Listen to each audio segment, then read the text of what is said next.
Assalamualaikum warahmatullahi wabarakatuh. Waalaikumsalam warahmatullahi wabarakatuh.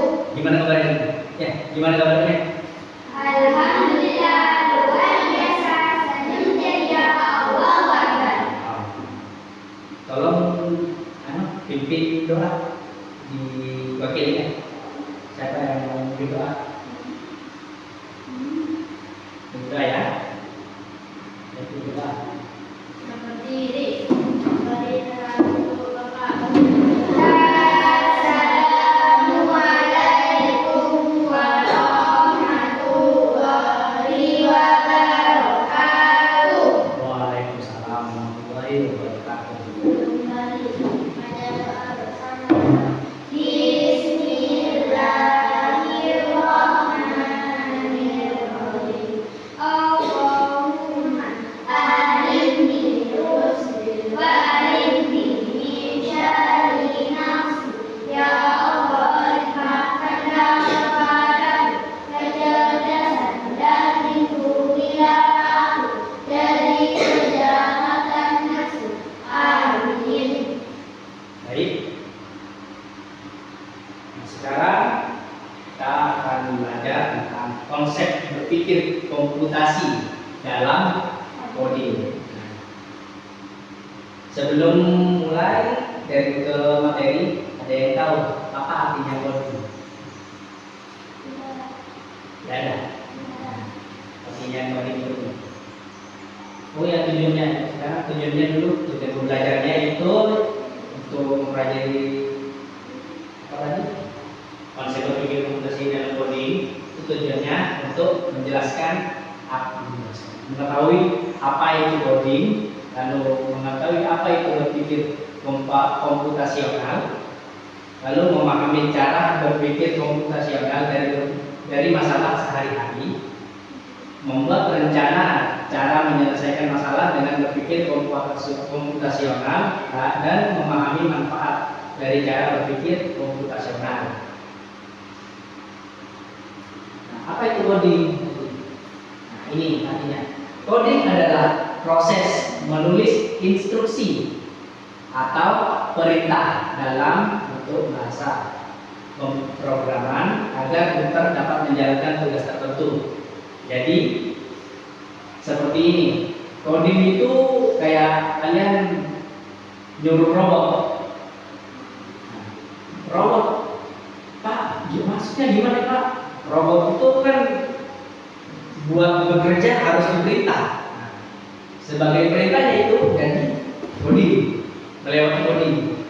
Kalau kata bahasa pemrogramannya, kalau bahasanya kita untuk memerintah. Saya mau merintah robot itu ke depan, jalan ke depan. Dia tolong jalan ke depan. Di program robotnya itu mesti jalan ke depan. Mau ke belakang, belakang. Nah, seperti itu. Nah, ini apa itu berpikir komputasional? Ada yang tahu? Ada ya? Baru ya tanya.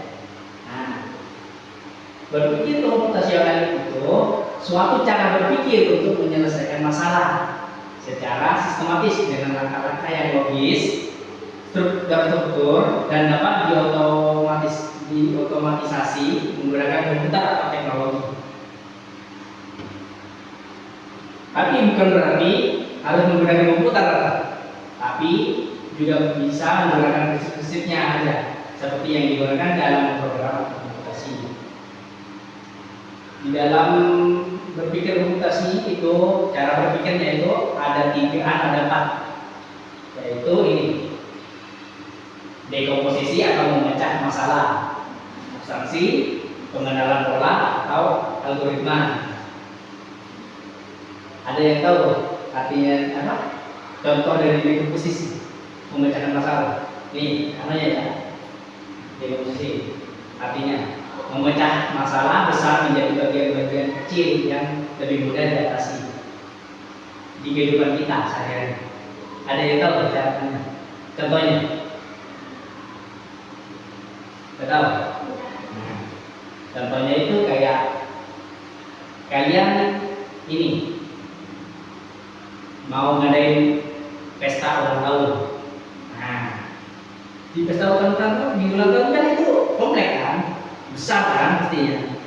Oh, ada mau ngajarin ulang tahun temannya di kelas, misalnya 5, berarti yang lain ngerahasiakan dari 5.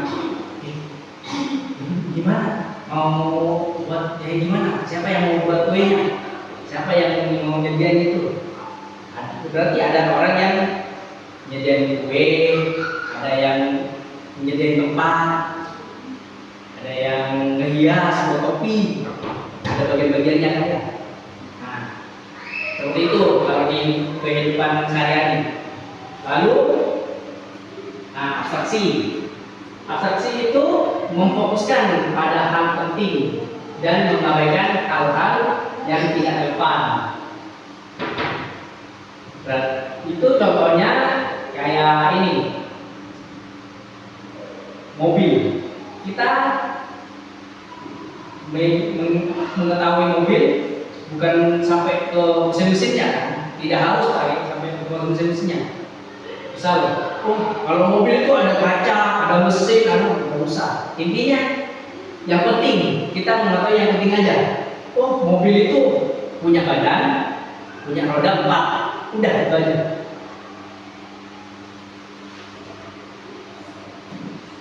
Nah, ini pengenalan pola. Di pengenalan pola itu mencari kesamaan atau pola dari data atau masalah yang untuk mempermudah solusi. Ada yang tahu? Contohnya aja. Coba dipikir contohnya di kehidupan sehari-hari. Ada pasti. Ada yang mudah nemu? Apa? Pengenalan wajah pada ponsel kita untuk membuka kunci. Ya, salah. Sistem pengenalan suara di mobil otonom. Nah, yang lebih tepatnya kan, kalian pernah buka game apa pas memverifikasi akun ada recah-recah. Itu juga benar pola. Ada yang carilah sebuah mobil, ada gambarnya mobil jalan ada mobilnya, itu dipilih yang ada mobilnya, itu pola. Ya, kalau di komputer itu. Nah, sekarang selanjutnya itu ada algoritma. Algoritma itu menyusun langkah-langkah yang sistematis dan logis untuk menyelesaikan masalah. Ada yang bisa kasih Bapak contoh juga yang ini? Ini paling gampang loh di kehidupan sehari-hari. Paling gampang. Ya. Membuat kopi. Gimana kalau membuat kopi? Langkah-langkahnya? Yang saya tanya kamu. Datang ke kopi. Terus saya tinggal mendidih. Siapkan cangkir, sama siapkan kopi bubuk ya. Nah,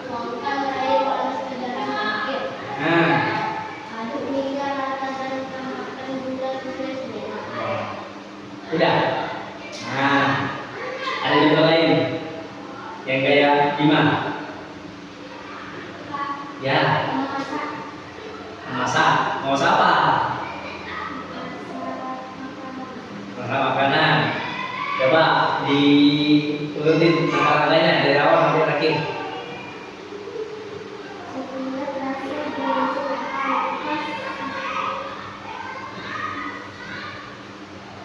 Siapkan bumbu dan alat untuk memasak. Ya. Dan lalu ditaruh di wajan. Ya. Lalu dibungkus. Nah, berarti masakannya itu yang dibungkusannya.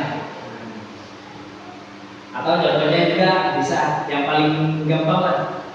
Ada yang sering buat mie gelas, mie biasa. Kan ada langkah-langkahnya. Siapkan cangkir, mie gelasnya dimasukin ke cangkir. Nah, ke gelasnya atau cangkir atau gelas.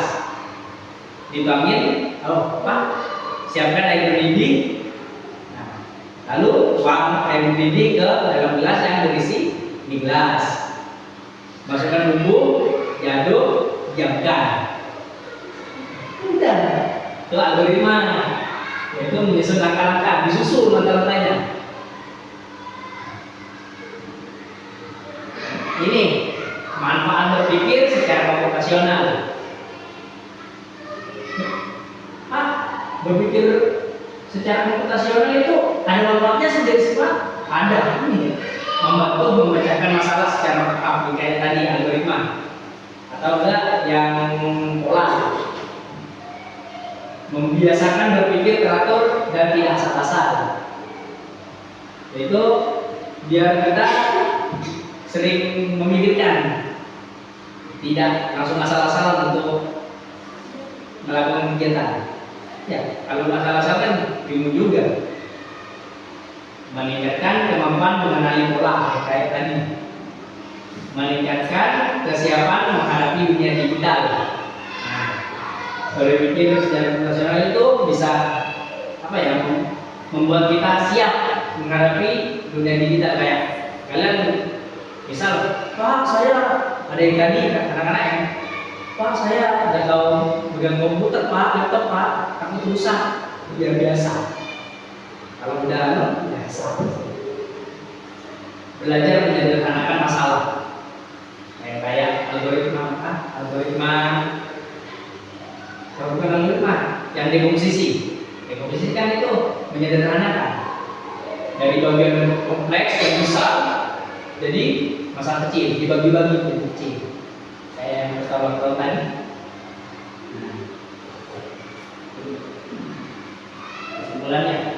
Kesimpulannya itu berpikir komputasional adalah cara berpikir yang membantu kita menyelesaikan masalah dengan langkah-langkah yang rapi dan mudah dipahami.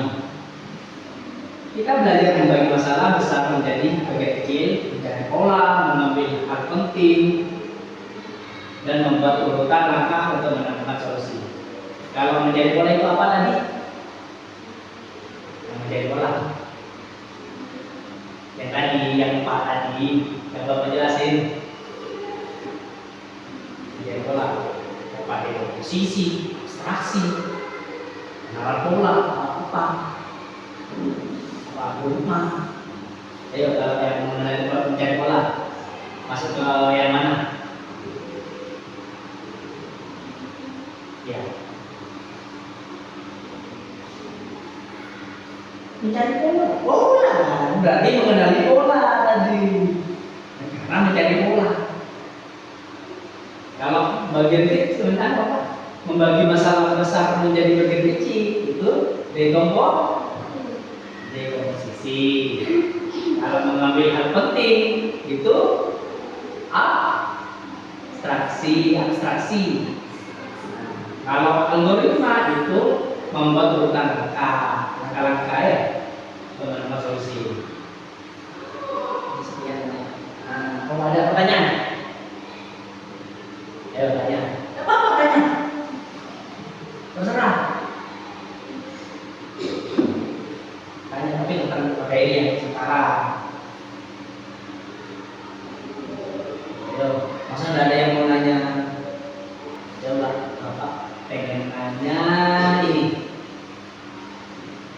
Kalau membuat rumah itu bisa masuk ke cara berpikir komputasional yang mana? Dan dari Bapak sekali. Ayo, apa posisi, pengenalan pola, apa algoritma, apa abstraksi? Masa algoritma aja kalau membuat rumah satu cuma serius. Ayo coba apa lagi algoritma.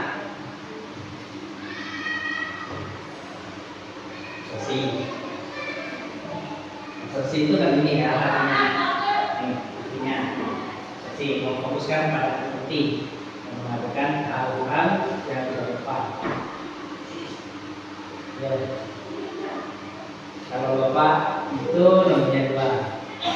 Spasi sama apa ini artinya? Ada yang bisa nebak? Rumah. Jadi kalau membuat rumah,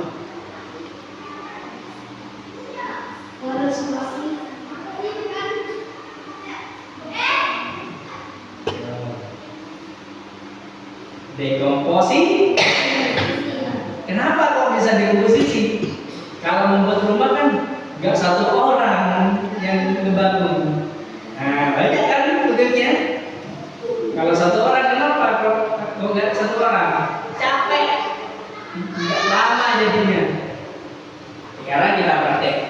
Kita praktek pakai Canva. Coba ketik Canva, Canva, CANVA. Atas di atas ya. Ini ada ini. Masuk tulisannya di seret ke Canva. Ya, klik. Nah, ya, bisa. Canva. Klik. Nah, ya.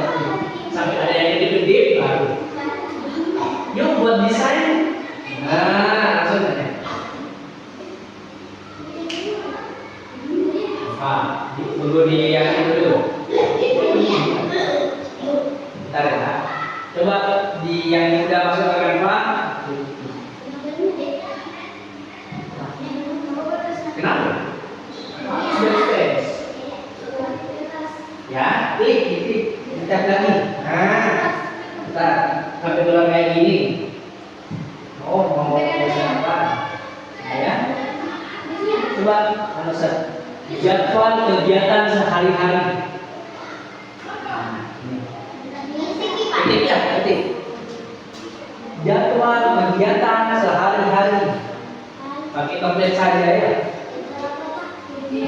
Kegiatan sehari-hari. Itu. Klik itu. Benar. Ya, jangan apa-apa. Nah, ini. Nah, gak usah takut. Kita aja. Jadwal kegiatan sehari-hari. Ada. Ya. Cari. Kalau udah itu kan ada desainnya.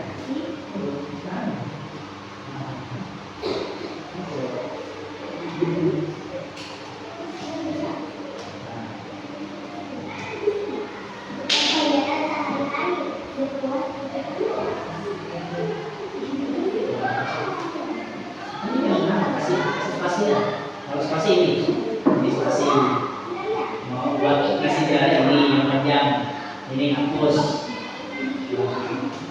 Nah, jadwal kegiatan sehari-hari ada.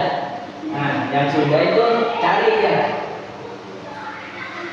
cari yang mana ya, itu kan presentasi itu pakai yang mana, cari yang kayak gini. Ambil satu yang kalian mau. Yang ini gimana? Ini gimana? Ini yang kayak poster. Kegiatan ini sehari.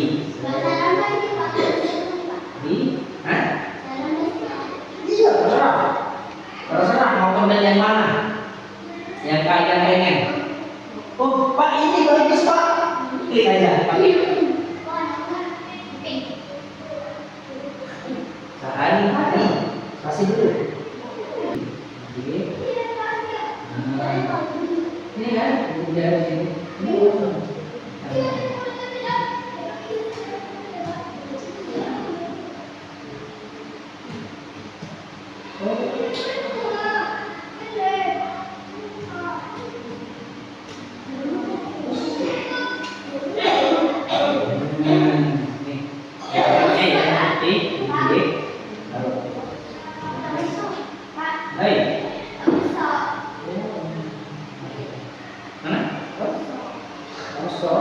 Digeser ini yang putih, digeser itu bisa. Nah, nanti, nah. klik dulu, klik. Klik sambil klik. Ini juga. Kan ini udah sesuai maksudnya. Klik. Bisa. Nah, kamu tak kasih teks. Ani kan belum lupa. Ya. Ayo.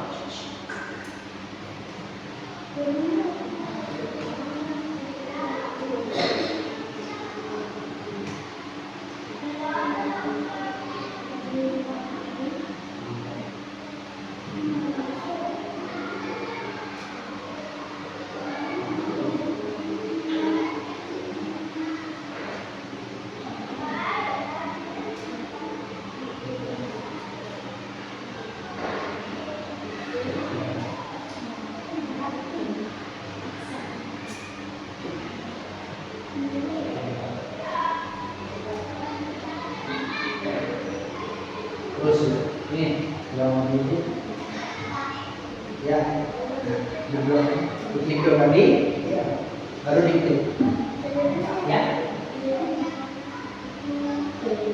Oh ini bisa. Sudah diklik di 2 kali ada.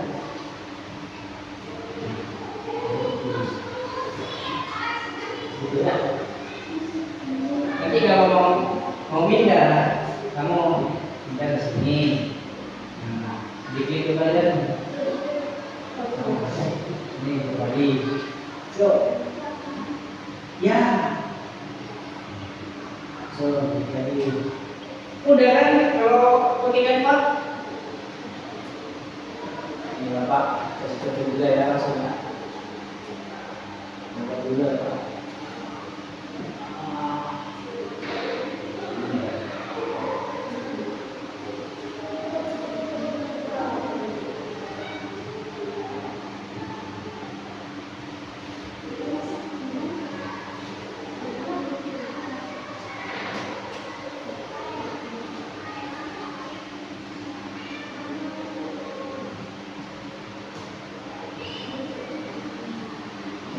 Pak.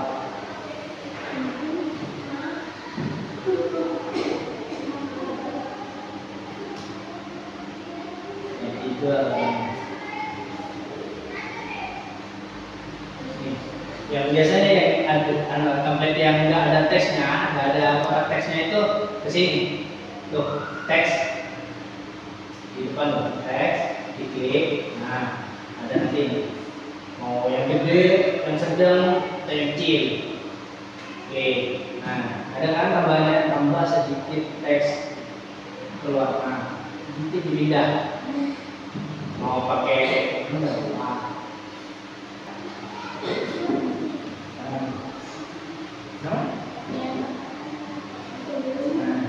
mau ke atas, ini baru yang baru. Ini yang ini teks, ini teks, ini mau di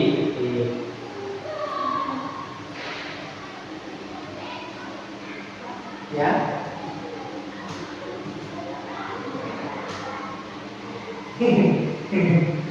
Nah,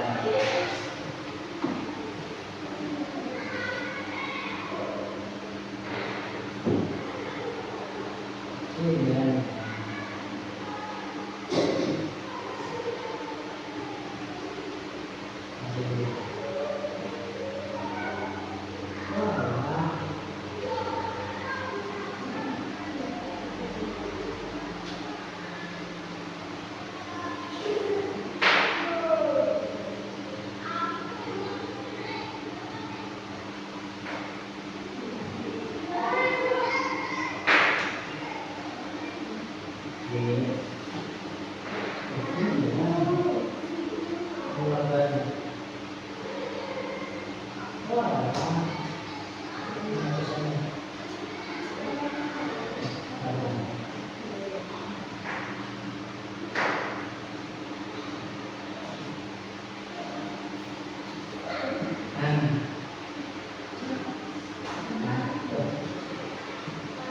Ya.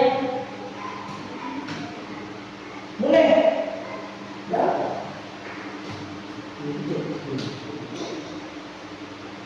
Apa? Jam 10 apa ini? Yang sudah.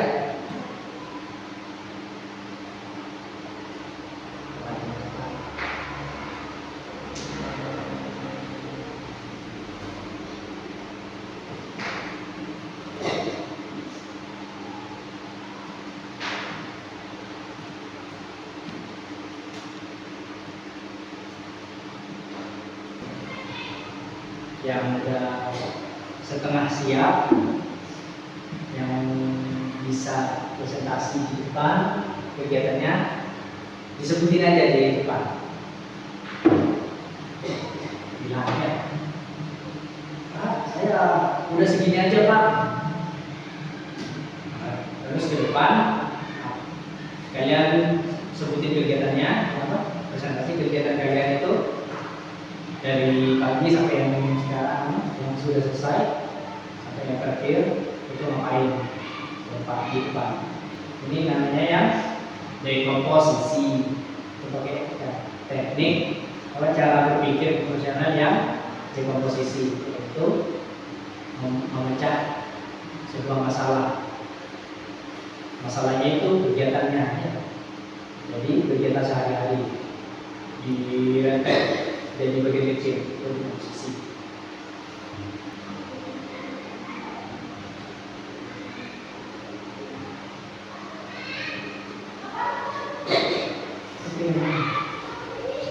Bisa? Saya ke depannya.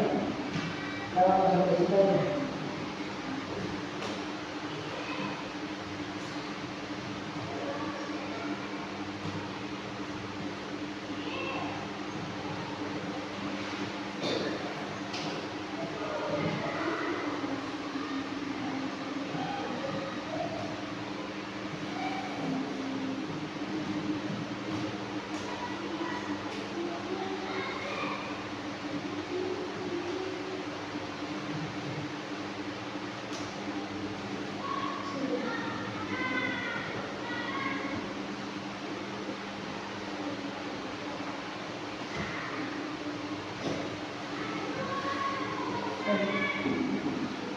Mau kan ke depan ya? Coba nyebutin. Jam sampai jam 2 kan? Ya. Gimana itu kan? Tidak apa-apa. Kalau salah enggak, bukan salah, benar.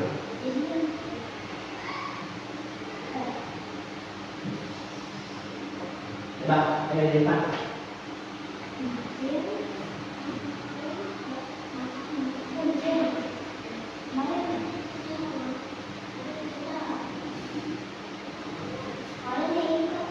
Ya, yang mana? Ya. Yang penting, kenapa? Tidak apa-apa. Intinya kan udah ada bagian udah jadi kecil-kecil kan ya. Saya jam 6 itu mandi. Tidak apa-apa. Nggak usah malu. Ya, masa malu?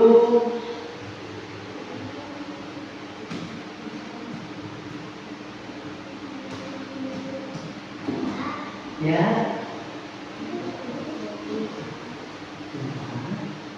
Ini bisa. Ini.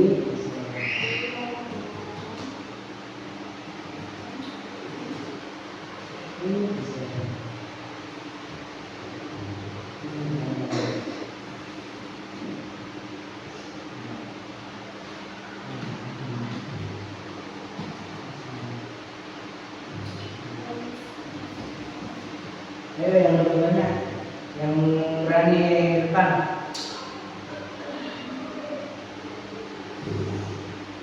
Sudah jam berapa? Ayo, sudah berani depan. Sudah. Itu aja. Mana? Nah, juga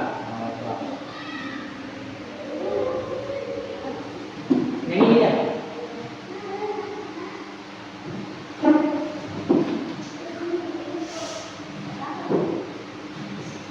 Oh, ya. Yo, di depan. Di depan. Berdiri di sini. Berdiri di sini. Sampingnya Bapak. Cuma katanya ketinggalan. Tinggal nyebutin. Kalau ini disebutin kok. Kalau udah ada tulisannya, disebutin aja.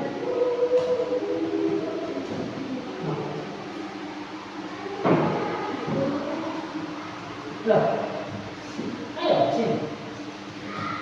Sini, berdiri sini baca ada apa? Kita baca. Temannya tapi baca. Teman-teman saya dari jam 3 sampai jam 4 itu masih tidur.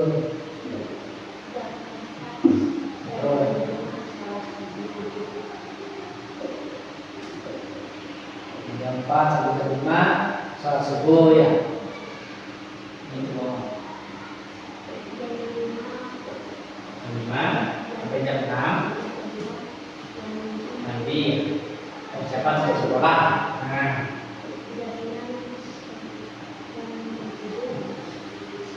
sarapan dan berangkat sekolah ya. Ya.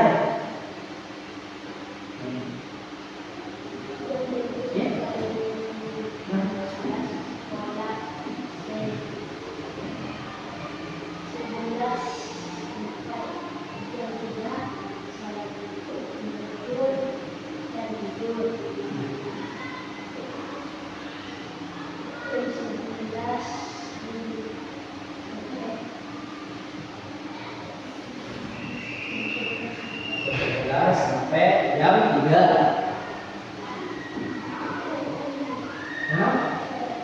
Oh, 2. Oh, ini jam 12. Pak, jam berapanya? Pak.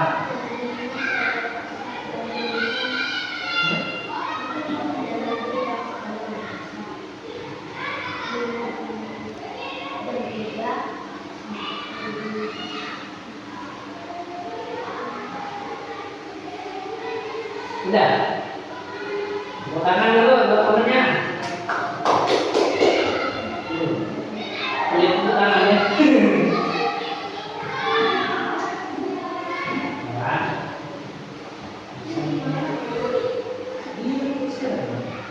Pas.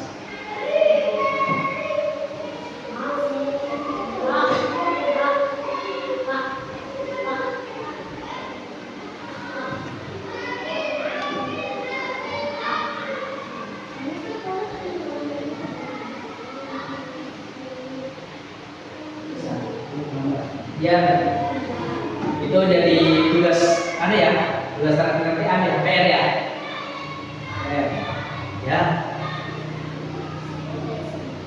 nanti dikerjakan di rumah ya. Setelah bisa besoknya lagi, kalau nggak tahu nanti di sekolah tanya ke bapak lagi ya. Nah, sebelum mengakhiri pelajaran, alangkah baiknya kita membaca doa. Membaca doa, mulai.